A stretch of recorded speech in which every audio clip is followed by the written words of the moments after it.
그 경기도 일산 고양시병 이기현 의원입니다.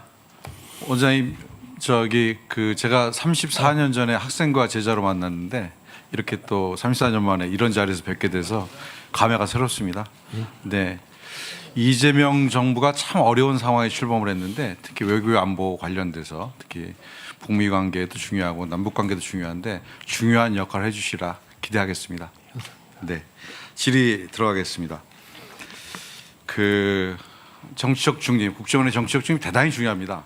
제가 어린 시절에는 중앙정보부였고 학생일 시절에는 안기부였고 그 다음에 이제 국정원으로 바뀌는 이런 이름의 변화에서도 보여지듯이 대한민국의 정보기관이 정치에 관여함으로 인해서 굉장히 많은 비판을 받았고 국민들이 고통을 줬던 과거가 있습니다. 그 과정 속에서 항상 국정원 개혁의 핵심 과제는 정치적 중립, 정치 개입의 불허였습니다. 그럼에도 불구하고 매번 반복되는 정책 격변기에 국정원 항상 개입했던 과정이 있었습니다. 그것을 막아보고자 전임 정부였던 문재인 정부에서는 그 어려운 국정원법을 개정을 했습니다. 그래서 국내 정치 관여도 못하게 했고 대공수사권의 경찰로 이관도 마무리 쳤습니다. 잘 알고 계시죠? 네, 잘 알고 있습니다. 그런데 이번 내란 사건에서 12월 3일 날 대통령이 그 국정원장이 아닌 1차장의 홍장호 차장에게 전화를 해서 방첩사령관에 전화할 텐데 이번에 도와주면 내가 대공수사권 주겠다. 너희들이 그렇게 원하는 적극 협조해라 라고 하고 정치인들의 체포 구금에 대한 협조를 요청했다는 것이 지금 보도된 내용입니다. 물론 이제 내란 특검에서 다시 조사되고 사법 조치가 있고 국정원이 어느 정도까지 개입했는지가 확인이 돼야 되겠습니다만 대단히 중요한 국정원의 정치 개입 사건으로 보여질 수 있습니다. 당시 조태영 원장은 이런 사건을 보고도 묵인했다라고 합니다. 본인도. 그러면 이건 묵인이 아니라 방조입니다. 내란을 방조한 것이죠. 이 문제에 대해서도 아까 존경하는 의원님들 질의가 있었습니다만 원에서는 그냥 살펴보는 수준이 아니라 원이 정말로 국민의 사랑을 받기 위해서는 이런 문제에 대해서 적극적이고 단호한 조사가 필요하다라는 말씀드립니다. 그 문제에 대해서는 어떤 의견을 가지고 계십니까? 예, 존경하는 이기현 의원님 질의에 답변하겠습니다. 짧게 좀 말씀 주시겠습니까? 네, 어쨌든 그 내란 특검이 지금 또 가동할 거기 때문에 가장 중요한 건 내란 특검에서 아마 여러 가지 조사를 하지 않겠는가. 그리고 원은 원대로 하여튼 새로 저희가 정치적인 중립기관으로서 새로 발전하기 위해서 필요한 정도의 살펴보는 조치는 해야 되지 않을까. 이 정도로 생각하고 있습니다. 네. 대공수사권 관련해서 하나 여쭤보겠습니다. 아까 제가 말씀드렸듯이 대공수사권 관련돼서는 그 법령을 개정해서 국정원이 더 이상 대공수사를 빌미로 해서 국내 정치에 개입하거나 아니면 사건을 조작하는 이런 옛날에 뼈아픈 과거의 실책이 있었기 때문에 이번을 막겠다는 의지에서 4년 반 전에 이미 대공수사권이 이관이 법으로 결정이 됐었고 그것이 이제 3년의 유예기간을 거쳐서 1년 반 전에 이미 경찰로 넘어갔습니다. 그럼에도 불구하고 아까 홍정원 차장과 대통령의 통화에서 나왔듯이 대공수사권 끊임없이 국정원이 갖고자 하고 하는 어떠한 욕망으로 보여집니다. 제가 대공수사권 이관 관련돼서 국정원의 의견을 달라고 원장님 청문 준비팀에게 보내놨더니 답이 왔는데 이렇게 왔어요. 현재 수사권 폐지 상황에서 최선을 다하겠으며 향후 국회에서 대공수사권 복원에 대한 논의 시 국가안보를 최우선으로 하여 국정원의 입장을 검토할 것이라고 대단히 두리뭉실하지만 누가 봐도 국어를 읽을 수 있다고 하면 이 문제는 국정원이 대공수사권을 가져가고 싶다는 욕망이 철철 묻어나는 문구로 보내왔습니다. 이 문제 저는 국정원이 아직도 정신 못 차리고 있다고 생각합니다. 대공수사권이 왜 경찰로 넘어갔습니까? 수사기관인 경찰로 넘어가고 있고요. 국정원은 정보기관입니다. 이 문제에 대해서 국정원은 명확한 자기 입장을 가져야 됩니다. 저희가 이제 이재명 정부 새로 출발했는데 이재명 정부 내에서 대공수사권이 다시 국정원으로 갈 수 있습니까? 법을 개정할 수 있나요? 저는 불가능하다고 생각합니다. 국정원이 정말로 미몽에서 벗어나야 한다라고 생각합니다. 원장님 짧게 어떤 생각하고 계십니까? 예, 대공수사권 문제는 말씀하신 것처럼 이미 3년간의 이관 기간을 거쳤고요. 다만 아직까지 정착이 안 된 부분이 있어서 그걸 정착시키는 데 노력을 다하려고 합니다. 다만 국회에서 계속 논의가 있기 때문에 의원님들 논의를 저희들이 지켜보면서 저희들이 나름대로 입장을 또 밝히겠다 이런 뜻을 아까 뒤에 거기 적은 건 그걸 말씀드렸다는 점을 좀 양해해 주시기 바랍니다. 예. 또 이 문제는 제가 비공개 시간에 다시 한번 질의해서 원장님 말씀 다시 듣겠습니다. 하나 더 묻겠습니다.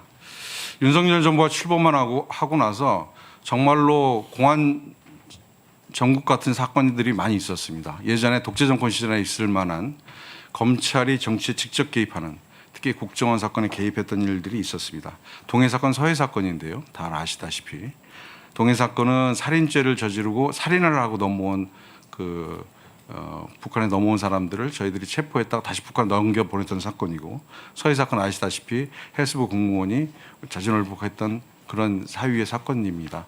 그런데 이 사건을 계기로 해서 정말 정보를 다룬 국정원이 역대 해외 어느 정보기관에도 있을 수 없었던 일을 저질렀는데, 그것은 역대 정보원장이었던 박지원 원장님, 이 자리에 계십니다만, 그다음에 서훈 원장님을 국정원이 고발을 했어요. 형사고발을 했습니다.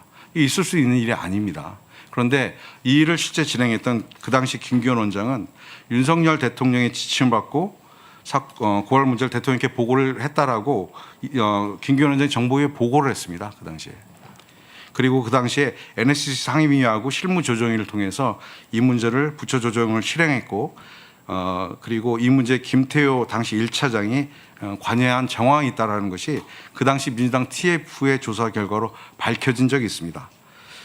그리고 최근 진행된 재판에서의 국방부 직원들의 증언에서도 이 문제들이 일부 거론이 되고 있다고 저는 알고 있습니다.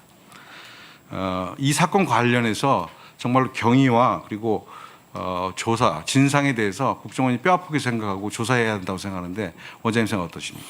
예, 말씀하신 것처럼 그 사건은 국정원 내부 조직과 관련돼 있고 또한 전직 원장님들과 관련돼 있는 사건이라서 저 역시 그걸 상당히 깊이 살펴보겠다라는 그런 의사 표시를 이미 했고 앞으로 그렇게 할 것입니다.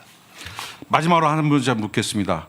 정치적 중립 관련돼서 그냥 단순히 의지가 아니라 제도 개선. 아직까지 저는 사실은 제도 개선의 문제라고 생각하지 않습니다. 정치 지도자들이 또 저 같은 국정원을 맡게 되는 사람들이 과연 외부로부터의 압력이 얼마만큼이나 강하게 버틸 것인가는 어떤 나름대로 어떤 도덕성이 가장 크다고 보고 있고요. 그런 점에서 국정원이 대통령의 철학과 구상을 받들기 위해서 어떤 걸 해도 좋지만 외부의 압력에 의해서 그 압력이 자기의 경쟁 라이벌, 정치 지도자나 이런 데에 어떤 위해를 가거나 부당한 어떤 조치를 가하게 되는 이런 것들이 바로 외압이고 정치적 개입이라고 보거든요. 이것들은 아무튼 저는 기본적으로 저 자신이 그런 것들을 갖다가 단절시킴으로써 그 전통을 이어가게 하겠다. 다만 제도는 어떻게 될지는 아직 생각을 못 해봤습니다. 네, 1분 더 드리시고요. 예, 그 대통령의 의지, 예전에도 그 원장님 후보자께서 말씀하신 걸 보면 정보 사용권자인 대통령의 의지가 대단히 중요하다는 얘기도 하셨고, 지금 답변하시는 것은 국정원장이 될 내 의지도 대단히 중요하다 이렇게 보여지는데, 저는 이렇게 이 정치 개입의 문제가 정보 사용권자인 대통령과 국정원장의 의지만 갖고 되는 일은 아니라고 생각합니다. 여러 번 저희들이 그렇게 하겠다라는 지도자들이 있었지만 그 이후에 국정은 다시 돌아갔고 다시 정치 개입했습니다. 저는 이 문제는 법과 제도로 정비해서 다시는 합법적인 틀에서는 있을 수 없는 일이 되어야 한다고 생각하고, 이 문제에 대해서 원장님의 그렇게 두리뭉실 넘어갈 문제가 아니라 정말 원이 법과 제도를 어떻게 정부할지에 대해서, 물론 국정원법이 있습니다만 이 법을 법 정신을 실행할 수 있는 새로운 방안들, 원장님이 새로운 제도들에 대해서 더 고민하고 제도화시켜 주셔야 한다라고 생각합니다. 예, 명심하겠습니다. 김병기 의원님도 비슷한 말씀이 있었기 때문에 꼭 검토하도록 하겠습니다.